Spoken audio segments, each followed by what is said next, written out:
Пане президенте, ви зазначили про те, що вже існує втома українського суспільства від війни, і, звісно, від цього це неминуче, але є дійсно ще й втома українського війська, оскільки є бригади, які з початку Великої війни, а то й раніше стоять на лінії фронту і поповнюються після втрат якраз саме там.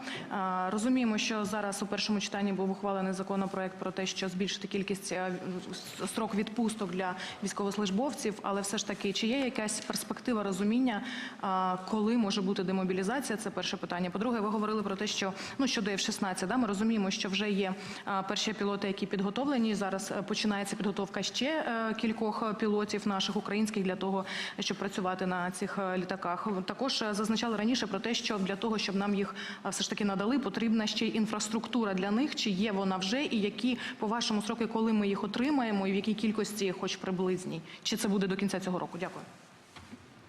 Про демобілізацію, мені здається, говорити рано, війна продовжується. І що стосується ротації, це відбувається, коли втомленість є у військових і повинні бути ротаційні кроки.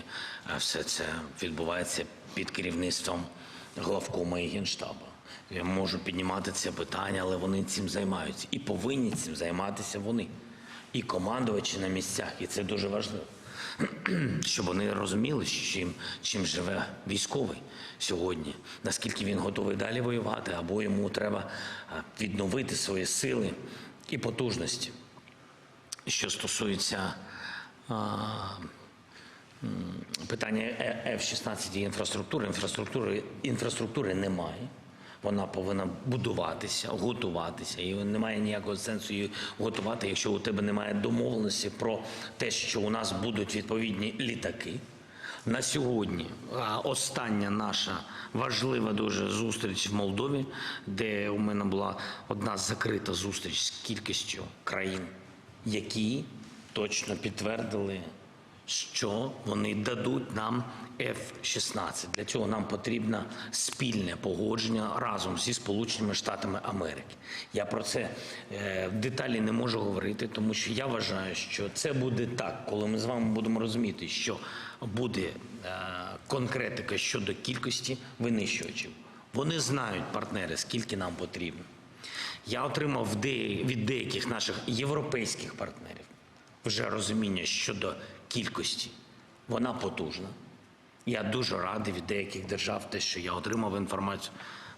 Просто був у мене такий день щастя, тому що іноді, ви знаєте, щось потрібно там по одному, по два якось домовлятися, а тут була серйозна, потужна пропозиція, і тому важливо, щоб коаліція ця знов-таки на папері була домовленістю. Вона може бути домовленістю на Рамштайні або на іншому якійсь платформі, дай Бог, що ми дотиснемо це до винищувачів. І тоді розпочнеться і підготовка всієї інфраструктури. І це не швидко. Інфраструктура також це не швидко. Є розуміння, що робити. Командуючий Аліщук розуміє, де робити, що робити, в якої кількості. І є точне розуміння, що буде зроблено. Все, що я можу вам сказати. А говорити, де це, це просто небезпечно. Зрозуміло, це і не питаємо. Так.